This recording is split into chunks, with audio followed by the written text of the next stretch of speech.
खालो ने दूल्हा दूल्हा के पाँचो भैया हो लाल सिकिया बटोरे लोने कौन बहनोया हो लाल सिकिया बटोरे लोने कौन बहनोया हो लाल सेठ पेन्ह से दूल्हा दूल्हा के पाँचो भैया हो लाल डाबा बटोरे लोन कौन बहनोया हो लाल डाबा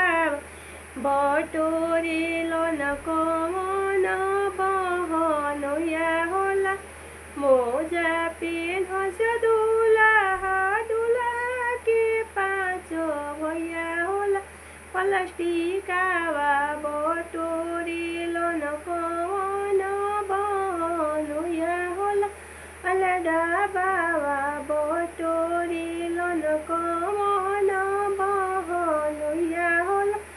पान खालो न दूल्हा दूल्हा के पाँचो भैया हो लाल